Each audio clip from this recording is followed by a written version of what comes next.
To lovers, it's a gift. To the English, a national symbol. To a shrewd entrepreneur, it's money. JJ Viljoen is the CEO of Eureka.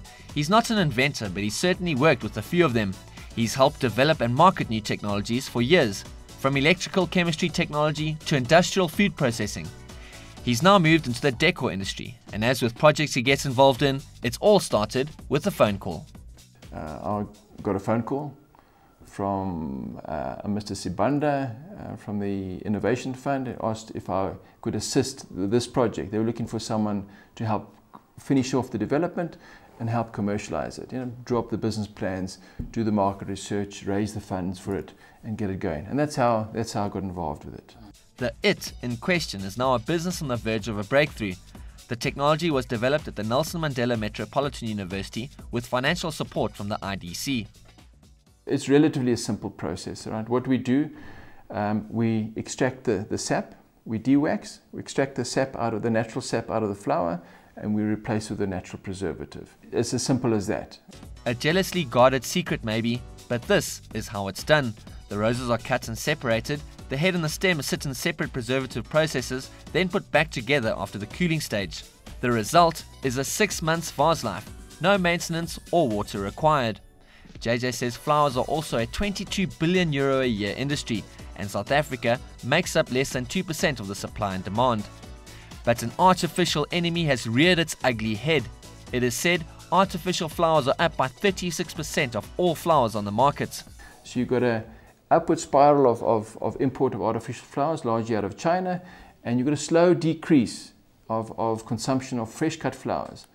We have found that people are moving away from fresh flowers to artificial flowers as they become more real and natural looking, because the Chinese are doing a wonderful job. I mean, sometimes you've got to go up and feel them and bite them to see if they're natural. Right? So people are, as they become more natural looking, people are moving towards the artificial flowers. Right? JJ hopes that this move will now be deterred by a natural alternative like his.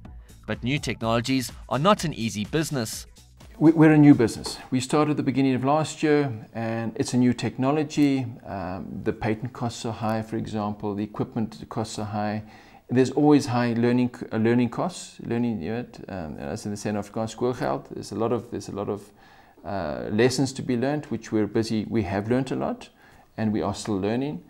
And with a new technology, one always underestimates the cost of taking a product to market. And even though I thought I'd learned some lessons, I'd still underestimated that. Right? And things happen you don't expect. For example, our factory burnt down end of last year. That's another few million down the tubes, as it were. Europe consumes about 40% global flower produce, and JJ knows that this is where the money is. We've exhibited in Europe, which is key for us. We exhibited in February at what they call Ambiente, which is a large international decor show. That was for us a steep learning curve in itself. Right? We attended, we exhibited. We got it was almost a market research project. Right? We got a lot of information as to how people want it packaged, what format, quality issues, packaging. Don't do this, we won't accept it into the EU. All those aspects. Right? So from February, we exhibited again now this August, 2 months ago, and we went back to the exhibition much better prepared in terms of how we present the product, how we position the product, and all of that. So far, they've created about 50 jobs and hope for more.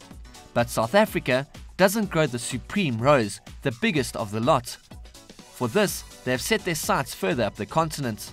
If you want to grow those big roses, it's high altitude. It's above 2,600 meters. That's where you can grow those roses. Okay, so with us going into the export, all right, the Americans want big roses, and some of the Europeans are demanding big roses, which we can't supply out of South Africa, right? Because we have to preserve fresh, all right, freshly cut. We have to be located close to the growers. So we are looking at Ethiopia, we're looking at Kenya as well, because the mountainous areas where they grow these big roses. So the idea is to, in a year or so, maybe 2 years, to go and set up a joint venture partners in those countries. JJ and company hope to produce 5,000 roses a day and create more jobs. Till then, a rose by any other name still smells as sweet.